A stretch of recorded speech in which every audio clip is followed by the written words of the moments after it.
Alors bonjour et bienvenue dans ce premier numéro de podcast de Tournons la page Gabon autour de la question de l'abstention électorale, et pour cela nous vous recevons ici Madame Ketia Ndombina, que je laisse le soin justement de se présenter à nos chers auditeurs. Ok, bonjour à tous, bonsoir. Je suis Christine Ketia Ndombina, je suis communicatrice de formation, je suis community manager, j'ai un bachelor en communication digitale et e-business. Ça, on va dire que c'est une formation qui m'aide à payer les factures. Mais c'est pas quelque chose, on va dire, dans lequel je m'épanouis. Je m'épanouis plus dans l'art, notamment dans la bande dessinée, tout ce qui est digital painting. Et récemment, j'ai gagné le premier prix de concours de la Baie des Rois. Donc peut-être vous allez voir des fresques au sol bientôt. Donc voilà un peu en gros. Alors, Madame Ketia, l'art, vous dites que vous vous épanouissez dans le domaine de l'art. Qu'est-ce que ça vous évoque, l'art et la citoyenneté? Parce qu'aujourd'hui, on parle d'abstention électorale, on parle d'élection, on parle de transition. Mais vous, en tant qu'artiste, comment est-ce que vous abordez la chose? On va dire, en tant qu'artiste, je suis très apolitique. Je n'ai pas trop envie d'associer mon côté à la politique. Même si je suis bien consciente que on attend des artistes qui s'expriment beaucoup sur ce point-là. Si on me demande par exemple quel lien je ferais entre la citoyenneté, c'est ça, et l'art, je dirais que c'est utile, notamment pour les enfants. Déjà, j'aime beaucoup le monde des enfants. Pour parler de citoyenneté à un enfant, je trouve que les écrits, c'est pas très parlant, alors que l'image, il capte facilement et ça reste beaucoup plus vite. Moi, j'ai grandi avec les dessins animés et la majorité des choses que j'ai retenues, même concernant la science ou tout ça, c'était avec les dessins comme les explorateurs, tout ce genre de choses-là. Donc, c'est plus les dessins qui m'ont, moi, plus enseigné, on va dire. Donc, je dirais que l'art et la citoyenneté vont ensemble dans ce contexte-là. Si on veut enseigner des enfants, je reste vraiment beaucoup plus au niveau des enfants. Oui. Mais de façon générale, je dirais plus dans ce sens que ça irait vraiment bien ensemble si on développait plus ce pan-là. Nous sommes en plein dans une sensibilisation autour de l'abstention électorale. D'après vous, quelles sont les causes de cette abstention électorale? Déjà, la cause populaire, je dirais qu'on retrouve souvent, c'est que les gens disent souvent que les dés sont pipés d'avance. C'est-à-dire on connaît déjà qui va gagner avant qu'on ne lance les dés. Les dés ont été déjà joués. Et je dirais que c'est une idée qu'on a beaucoup acceptée, qu'on a beaucoup gardée. Même les gens qui n'ont jamais voté, même une seule fois, ont déjà cette idée en tête parce qu'ils ont entendu des aînés. Les dés sont pipés d'avance et quand ils sonnaient au fur et à mesure, c'est un peu comme si c'était un relais qu'on se passait de génération en génération. C'est une phrase qui reste, comme la célèbre phrase « on va encore faire comment ». Donc on va dire que pour moi, je dirais que l'une des causes majeures, c'est plus au niveau des mentalités. Il y a plein de personnes qui ne votent pas. Elles n'ont même pas vécu quelque chose avec le vote ou bien quelque chose de particulier. C'est plus le on a dit, c'est plus ce côté-là de on a dit, c'est le côté idée reçue de bouche à oreille qui reste assez facilement chez les Gabonais en général. Et le côté de voir toujours aussi les mêmes personnes au même poste. On change de gouvernement, on change ceci, mais c'est généralement les mêmes personnes qui tournent. Et je dirais que le fait de voir ça, même sans aller voter, on se dit ah, c'est effectivement vrai, les dés sont pipés d'avance, donc pourquoi y aller? Donc on s'abstient. Donc pour moi, je dirais que c'est plus ce côté-là. D'accord. Donc vous parlez là du relais de l'information, une information qui date d'il y a longtemps, les dés sont pipés d'avance. Et les enfants naissent en entendant cela, et en même temps les acteurs politiques aussi ne prouvent pas l'inverse, le contraire. Donc à ce niveau, on parle de mentalité, on parle d'informations qui se relaient. Et s'il était temps maintenant de faire relayer une autre information que celle que nous avons toujours eue concernant les élections, histoire de renverser la courbe, est-ce que vous pensez que l'art serait là encore la bienvenue? Pour moi, je dirais que l'art serait bienvenu. Déjà, je sais pas comment le formuler correctement, mais dans certains pays, par exemple, le concours de la Baie des Rois m'a fait un peu toucher le côté fresque au sol, c'est-à-dire les dessins au sol que moi je connaissais pas trop faire avant, j'ai jamais fait ça. Et dans d'autres pays, pourtant, lorsqu'on y va, on voit ces messages sur le mur. Il y a les messages qui poussent à voter.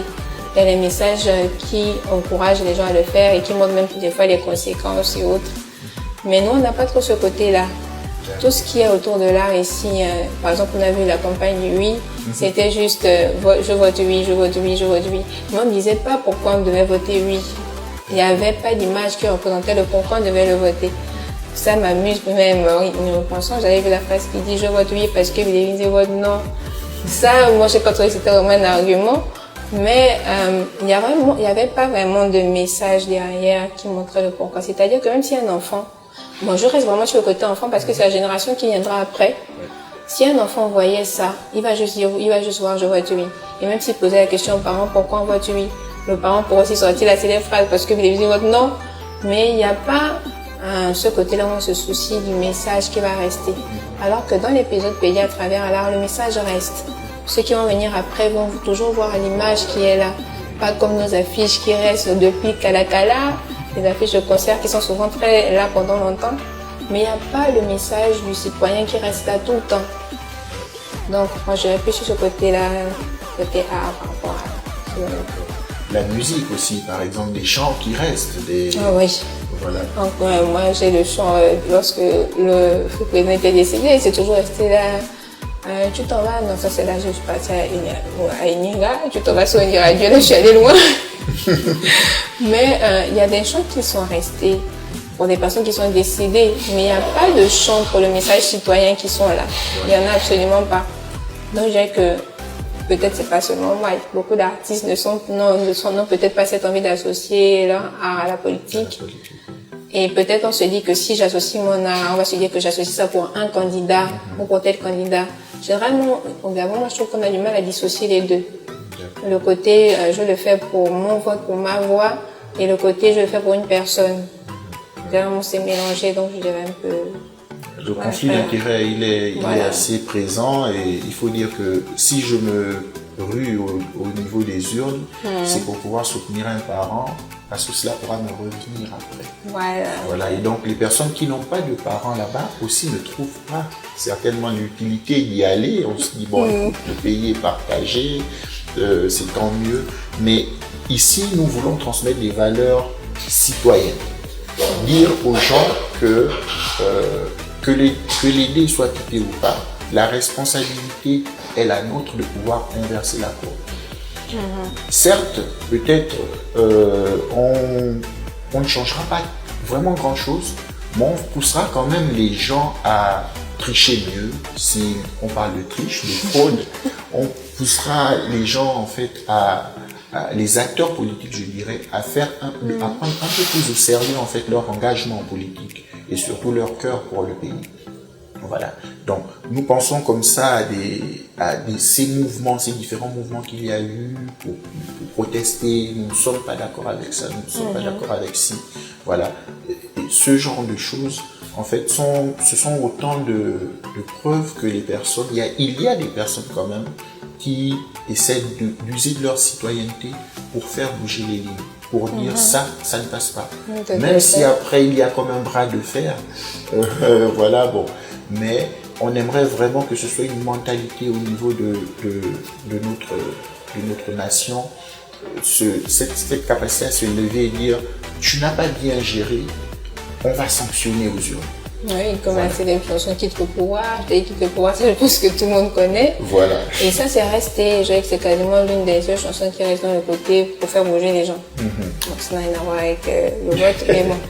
Vous axez vraiment votre message sur les enfants, je comprends, parce que c'est la prochaine génération. Je crois que tout ce qui se fait aujourd'hui est fait pour les préparer eux. Et quel serait par contre votre message pour votre génération? Ma génération à moi. Moi, j'étais une grande abstentionniste, mais ce qui m'a un peu réveillée, bon, je vais pas parler au côté anecdote, j'y touche un peu.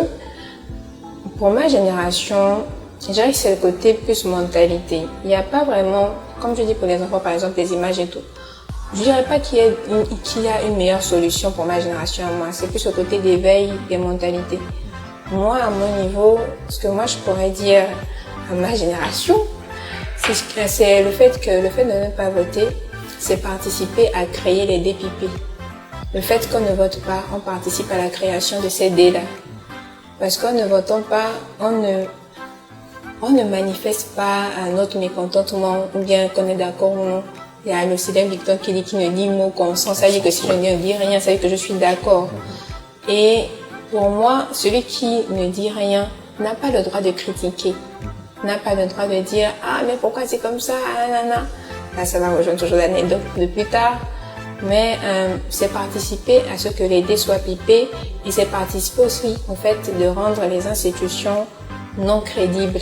C'est-à-dire le fait que je ne participe pas, je ne fais absolument pas confiance, elles ne sont pas crédibles. Pourtant, je n'ai aucune preuve déjà à la base, mais de façon inconsciente, c'est moi qui ne les rends pas crédibles. Le fait que beaucoup ne partent pas voter, ça donne plus de pouvoir à la majorité qui veut un tel ou tel candidat. Ça veut dire que cette majorité-là va aller voter et ça va donner l'apparence que les institutions ont favorisé cette personne, alors que pas du tout. C'est les autres qui n'ont pas voté qui ont permis que cette personne soit favorisée. Donc, on a rendu que les députés existent. C'est nous qui avons participé à leur existence et participé aussi au fait que les institutions ne sont plus crédibles aussi. Moi, ce que j'aime bien et ce que je trouve qui est assez utile aussi, au-delà du dessin en tant qu'art, il y a aussi il y a aussi le théâtre, par exemple. On peut faire des simulations. Lorsqu'on regarde souvent, ça c'est plus avec mes neveux à la maison, mais il y a souvent ce qu'on appelle, ils font des simulations, par exemple des guerres, des premières guerres, seconde guerre mondiale.